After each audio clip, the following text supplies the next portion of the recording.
BBC Wiltshire Lunchtime with me, Graham Seaman, for a Friday. Now, the word single means something different to each and every one of us. This week, we've heard about the part it plays in people's lives, from a singles club for over 45s to a circus act performer who rides a unicycle, walks a single rope and juggles fire, sometimes all at the same time. Well, today we're going to be talking about a different meaning behind the word single, and that's loneliness. It affects many people across Wiltshire, and effectively, being alone leaves you feeling, well, singled out. Jenny Florence is a best-selling author and also a psychotherapist, and has popped in for a bit of a chat this afternoon. Jenny, hello. Thank you. Hi. How would you describe loneliness? Is there a sort of common denominator? I mean, we sort of think we know what it means, but I'm not entirely sure we do. No, I don't think that we can classify it in such a sort of a global kind of way, because for loneliness, I think, means a different thing for different people. And it can come about for all kinds of reasons. And, I mean, sometimes people can feel profoundly alone because maybe they have suffered a close bereavement, something like that. Somebody else might actually have quite a fundamental sense of isolation. Maybe they lack confidence, they lack self-esteem, and they could have had a sense of loneliness from quite an early age. So it will mean something different to different people. What's interesting is that we kind of think of, especially, it's awful to say, but it should be all year round, but Christmas time is a time when we do stop and think about these things. It is, and isn't it a shame that it's only Christmas time that we think about these things? It is, exactly, because in a way what you're doing is you're realising that you're getting together with lots of people, and it makes you take stock and reflect on your own situation, and Absolutely. Then you do think about others. But it's actually quite common, isn't it? I mentioned Wiltshire at the start, but across the whole country. It's across the whole country, and in fact, I read an interesting statistic. It was from the States, but apparently they classify loneliness as the third biggest epidemic in the States. Really? Now, I don't know whether we have any kind of survey in this country, but I mean, that shows that it's a major, major problem. For a nation that seems to be very outward-going and outward-spoken, absolutely, but doesn't that speak volumes in itself? Doesn't it speak volumes in itself? So, I mean, I'm guessing that it's quite a national problem. I mean, it's never going to be isolated to Wiltshire.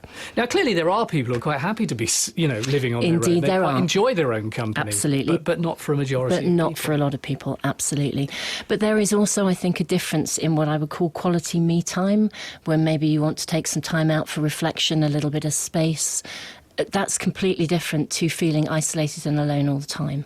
Now, what are the signs, if you like, that someone might be suffering loneliness? Because, I mean, in many respects, as somebody living on their own, you may not even be aware that you're a lonely person. Is that possible? Now, this is an interesting... because as you were speaking, I was thinking, well, I think people who are feeling alone and lonely kind of do know it. The biggest issue is whether or not anyone else actually sees it. Okay. It's rather like depression. You know, people can put on a front and they can go out into the world. I would differentiate between confidence and self-esteem, because somebody who has low self-esteem may be very lonely and very isolated, but they can appear to be quite confident. I mean, we can think of all kinds of celebrities who can get up on stage and perform, but it doesn't mean actually they feel particularly good about themselves inside.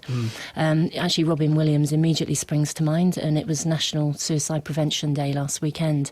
So it's really, really interesting that sometimes we don't realise that somebody's lonely, isolated, they don't feel they can reach out or speak to anyone, and no one may know. So how do we identify it in other people then? And is it easy to identify if people are putting on a front? I think sometimes it's not easy at all. And with some people we can tell. If you know someone and you know them a little bit, or you can gauge that they're not quite themselves, maybe something's happened, you may even be on the lookout for those kind of signs. One of the biggest problems, I think, are people for whom we can't see. But I think there's a lot we can actually do. I mean, when we're standing in a queue, for example, you can smile and say good morning to somebody, and it's such a simple thing. And if you actually have the time of day, you could ask how someone is. You don't have to be intrusive about it. I mean, there would be nothing worse than having someone, really, really inquire if you didn't want to answer. But you can actually instigate a conversation, or at least smile and engage with someone, and that can open a doorway for somebody, actually, very, very easily. It's interesting. I've had some of the most interesting conversations in my life out walking my dogs, where I've come across complete strangers, and I've had some fabulous conversations, actually. And I could tell you some really interesting stories where people's lives have sort of been turned around just because somebody's actually reached out completely inadvertently. So I think we can just generally, in our demeanour and our approach to people, we can actually take a very positive attitude. And the other thing I think it's really, really important is to never assume, because sometimes people who are lonely, maybe they're losing confidence and they withdraw, we might just think, gosh, he or she's a bit grumpy, and we kind of steer clear of them. In reality, if somebody is losing confidence and losing, as I said, withdrawing, they tend to push people away. The very nature of them withdrawing means that actually people tend to steer clear of them, and it reinforces their perception. It's quite ironic in a way, isn't it? It is. Yeah. They're reinforcing the one thing that they don't actually want, and we all respond to that, because if somebody's looking a bit grumpy, you kind of think, oh, we'll steer clear of him. Very important to recognise there could be something else going on, and that actually just a smile, a good morning, might actually change something for somebody. What are the circumstances in which people become lonely? Is it initially, could it be confidence and self-esteem? Could it be because of, I guess, bereavement might be another situation? There must be so many reasons. There are so many reasons, and I think for some people it's quite long-standing.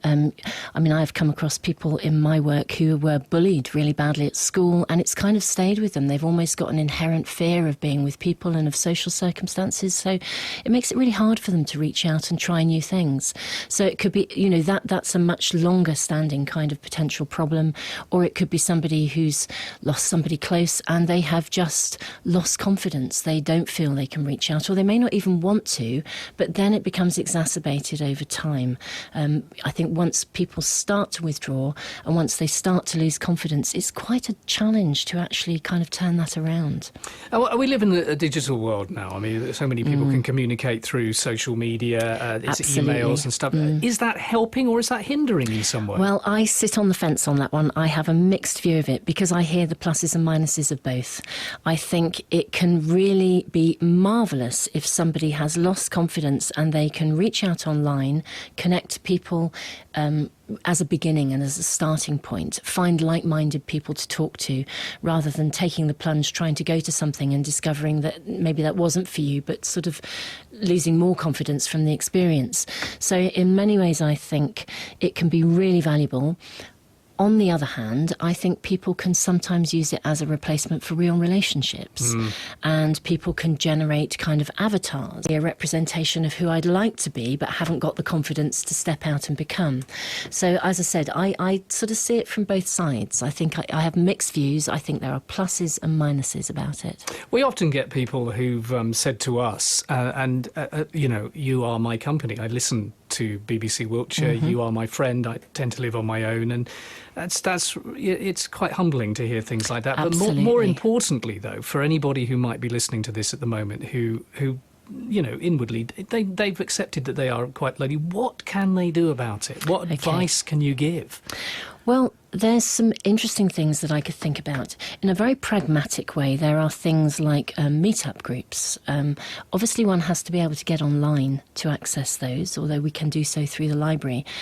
The marvellous thing about meet-up groups is that you can go online and you can find a group where you're going to meet people who have a common interest. So you've already got a starting point to talk about.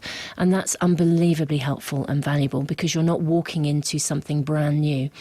And also, many people who go to a meet-up group will be deliberately going there to meet up with people. And you're going to meet people in your area, and there'll be a whole age and range of people. So I think in a very pragmatic way, we can do that.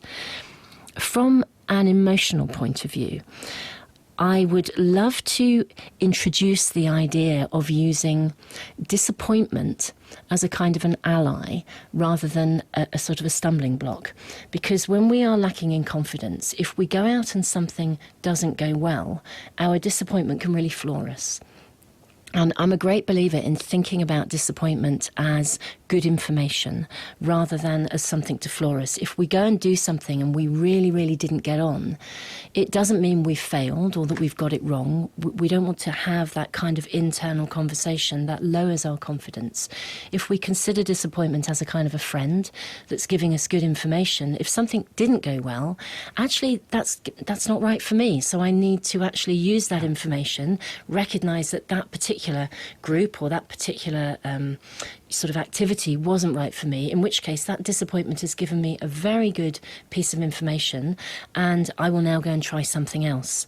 Because I've met a lot of people who get floored by their emotions, and then they use those experiences to kind of, it almost they have a conversation with themselves, which goes down the sort of, oh, I knew it wouldn't work, I'm so stupid, and they become very self-critical. So I think if we can recognise that we can use our emotional experiences as a support, sort of like a navigational system really, to support us, and we use that information, we don't let it derail us, we use it to know that actually that's not right for us and we can move on and try something else. Jenny, I found this conversation absolutely fascinating. Thank you so much. You're it's welcome. A great insight into giving us different views on this as well, I think. And if you have been affected or you are affected in any way by the topic, you can contact us and we can sort of pass you on or give you details of people that you can turn to. The number to call is 03459 513366. Text 81333. Start your text with the word Wiltshire. Jenny Florence, thank you very much. You're welcome. Thank you.